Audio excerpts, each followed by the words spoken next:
Praise lord. దేవుని ఉన్నతమైన నామమునకు మహిమ కలుగునుగాక.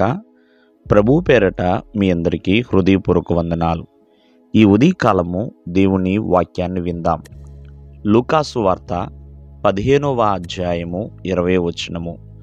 వాడింకా దూరముగా ఉన్నప్పుడు తండ్రి వానిని చూచి కనికరపడి పరుగెత్తి వాని మెడ మీద పడి ముద్దు పెట్టుకొనెను. ప్రియులరా, తప్పిపోయిన కుమారుడు తన యొక్క ఆస్తిలో రావలసిన భాగాన్ని తీసుకుని తన తండ్రి ఇంటిని విడిచిపెట్టి వెళ్ళిపోయాడు. ప్రియమైన వాళ్ళ చిన్న కుమారుడు.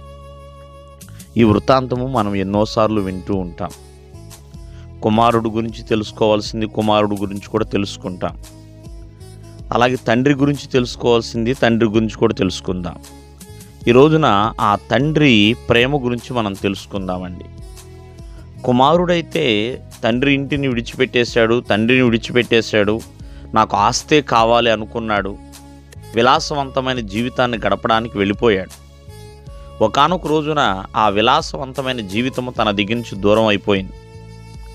అలా దూరం అయిపోయిన సమయంలో ప్రియమైన వాళ్ళరా తండ్రి గుర్తుకొచ్చాడు.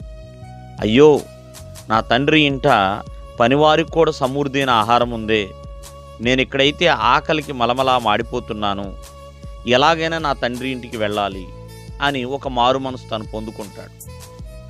తండ్రి ఇంట ఒక పనివాడిగైనా ఉండాలి అని జ్ఞానము కలిగి ఉంటాడు. ప్రియమైన వాళ్ళరా అలా బుద్ధి వచ్చినప్పుడు తండ్రి ఇంటికి వస్తున్నప్పుడంట ఆ కుమారుని యొక్క స్వరము వినబడిందో ఏమో తండ్రికి. ప్రియమైన వాళ్ళరా తండ్రి వెంటనే తనున్న స్థలంలోంచి లేచి కుమారుణ్ణి ఎదుర్కోవడానికి వెళ్తాడు. కుమారుడు ఏదో ఘనమైన కార్యం చేసి వస్తున్నాడని కాదండి, తండ్రిని విడిచిపెట్టి వెళ్ళిపోయాడు. అయినా ఆ తండ్రి ప్రేమ చూసారా?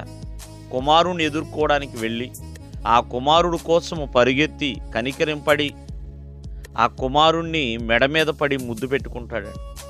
అదే తండ్రి యొక్క ప్రేమ. ప్రేమైన వాళ్ళరా కుమారుడు ఆ తండ్రి యొక్క ప్రేమని చాలా కాలము కోల్పోయాడు. కానీ తండ్రి మాత్రం కుమారుణ్ణి ప్రేమిస్తూనే ఉన్నాడండి. కావున ఆ పరమ తండ్రి కూడా మనల్ని ఎల్లప్పుడూ కూడా ప్రేమిస్తూనే ఉంటాడు. ఒక్కొక్కసారి మనం మర్చిపోతున్నా, మనం విడిచిపెట్టేస్తున్నా, కానీ దేవుడు మాత్రం ప్రేమ చూపించడం ఏ దినము కూడా మానడు. ఈ తండ్రి ప్రేమ చూడండి, కుమారుడు కోసం పరిగెట్టేలా చేసింది, కుమారుణ్ణి ఎదుర్కొనేలా చేసింది, కుమారుని యొక్క తప్పిదముల నిమిత్తమే కనికరము చూపించేలా చేసింది, అలాగే కుమారుణ్ణి ముద్దు పెట్టుకునేలా చేసిందని బైబిల్ గ్రంథంలో సెలవిస్తుంది. ప్రేమ అనేక దోషములన్నిటినీ కప్పుతుంది అని. ఈ తండ్రి ప్రేమ ఆ కుమారుడు చేసిన ప్రతి తప్పిదాన్ని కప్పేసిందని. ప్రేమ అంత బలమైనది.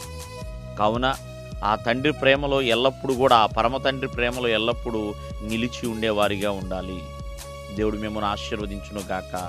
ఆమేన్.